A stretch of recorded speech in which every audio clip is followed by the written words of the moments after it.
Al-Qari'ah Mal-Qari'ah wa ma adraka mal-Qari'ah. Ayatnya ke-6 tuh.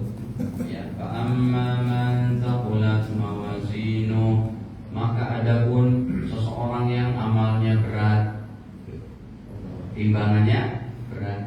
Ini fase timbangan adalah merupakan fase ke-6 di alam akhirat. Yang pertama fase alam kubur, yang kedua fase padang mahsyar, yang ketiga fase alam hisab, yang keempat fase syafaat, yang kelima fase telaga kausar, yang keenam fase timbangan, yang ketujuh fase jembatan.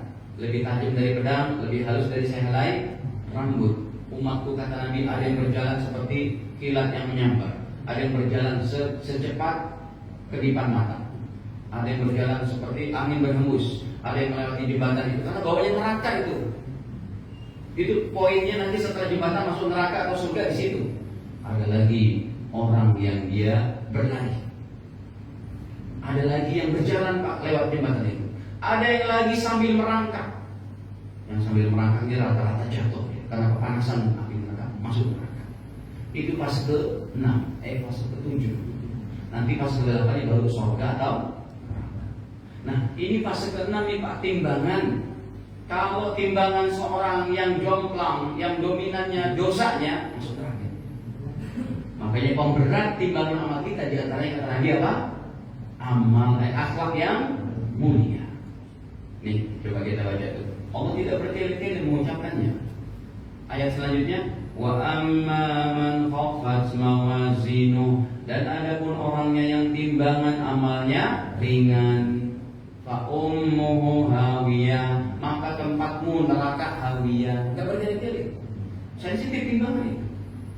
Wa ma adraka ma hiya, apa itu neraka hawiyah? Narun hamiyah, api yang menyala-nyala. Nah, jadi saya perlihatkan hadisnya sekarang. Jadi pemberat timbangan amal kita adalah akhlak yang mulia.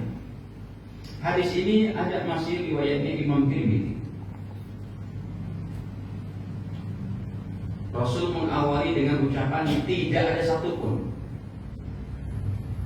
Nih, ucapannya adalah ma syai'un. Ma syai'un asfal fi mizanil mu'min. Tidak ada satupun yang lebih memberatkan di timbangan seorang beriman yaumal qiyamah, pada hari kiamat nanti, kata Nabi, min khuluqin hasan, kecuali timbangan amalnya makin berat dengan akhlak yang mulia, akhlak yang hasan, yang bagus. Wa inna Allah la yabghad, dan sungguh Allah sangat marah, al-fahish, kepada orang yang perkataannya keji, al-badi, yang kasar, goblok. Ternyata setelah saya pantengin videonya selanjutnya Pak, lebih miris lagi ucapannya. Kue apa? Jualan es. Ya, terus gimana istri di rumah, pulang-pulang istrinya meteng, pulang-pulang istrinya hamil, berarti kan selingkuh. Nuduh. Itu full videonya ada di situ. Di sini ada yang orang Jawa Pak.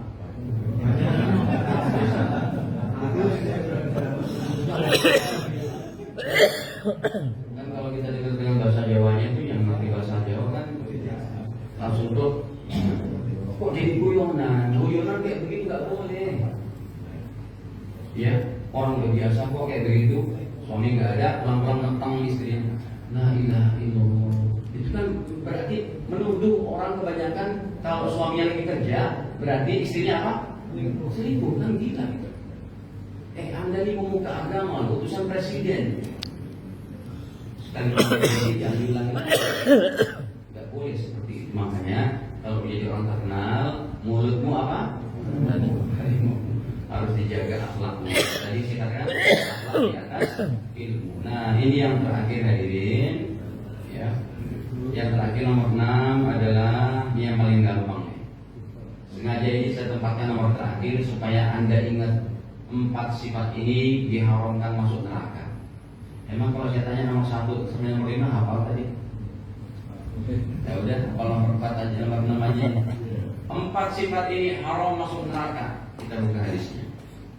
Hadis terakhir ini riwayatnya Imam Tirmidzi. Banyak juga Imam Tirmidzi ini bermain pada hari ini. Ya.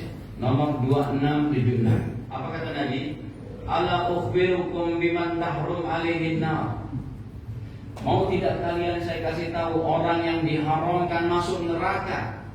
Yang pertama kata Nabi, ala kulli qaribin, orangnya sifatnya low profile, selalu merendah hati kepada orang lain, dekat kepada si miskin, dekat kepada orang biasa, dekat kepada siapa saja. Yang kedua, hayyin, orangnya berwibawa, tidak pelin-pelan, tidak mencela-mencela. Mencela-mencela apa mencela-mencela? Ya pelin-pelan kan? Kan kalau Anda berbohong sekali Pak, hari ini bilang A, besok bilang B, besok bilang C, itu muruah dan kewibawaan Anda sudah turun di mata orang.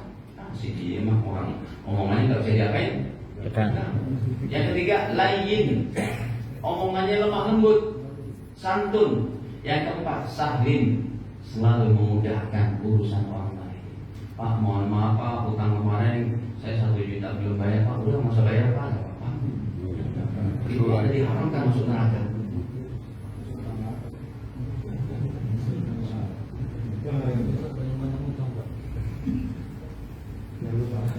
Baik, saya boleh tanyakan di sini. Pertanyaan bebas silakan. Sudah selesai daripada pembahasannya. Ada yang tanya? Semoga Allah berikan kepada kita akhlak yang mulia. Silakan hadirin yang ditanyakan. Pertanyaan bebas.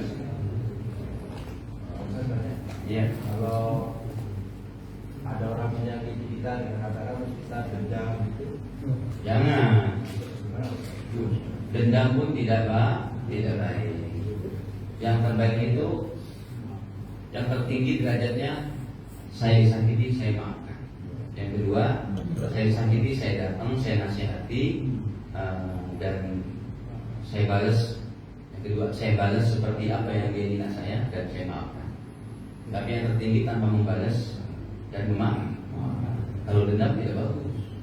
Orang yang dendam itu biasanya dia mudah kena penyakit stroke ini dan asam lambung. Kenapa? Ternyata penyakit itu bisa disebabkan dari pikiran yang apa? Ya, pikiran tidak happy itu yang sebab sebenarnya membantu proses cepatnya tubuh kita menjadi melemah. Coba aja kalau orang udah dalam keadaan marah Pak, itu jantung terpompa begitu. Bayangin kalau jantungnya copot itu darah nyerap otak habis sudah. Makanya harus tenang, harus ini. Jadi rupanya ada tuh, ya, di antaranya sebuah kiat untuk sehat terus, bukan cuma olahraga, bukan cuma ini itu, tapi pikiran dibuat jernih. Pak, anak saya begini Pak, Bapak anakku nih begini, ada masalah besar nih, dia buat begini. Tenang dulu, tenang. Jangan gitu, aduh, itu mudah kena penyakit. Jadi dihindari kayak gitu. Ya, ada lagi?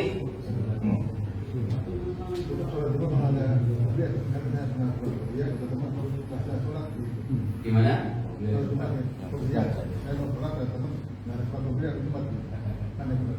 Iya, itu mah temennya kurang ngaji. Bukan kurang ajar, kurang ngaji. Orang harusnya kan gini. Kalau Bapak ditanya, ibarat Kopiah bilang, Anda sudah ngaji kitab As-Sadhab yang jumlah kitabnya hampir 1.200 kitab? Udah ngaji belum? Berstatement kayak begitu. Ngaca dulu dong. Nggak usah jauh-jauh dia buka di Google. Qobliyah Jumat menurut 4 mazhab ada di situ. Di antara yang menyatakan imam 4 mazhab ada Qobliyah siapa? Termasuk Imam Syafi'i, Imam Hambali. Di Masjidil Haram ada Qobliyah. Makanya di Masjidil Haram, Masjid Nabawi adanya berapa kali? Dua. Coba aja Jumatan di sana. Yuk mas saya. Jadi jawabannya pertama gitu. Anda sudah ngaji belum? Bilang gak ada. Hafal hadis berapa? Udah belajar kitab fikih berapa macam kitab fikih?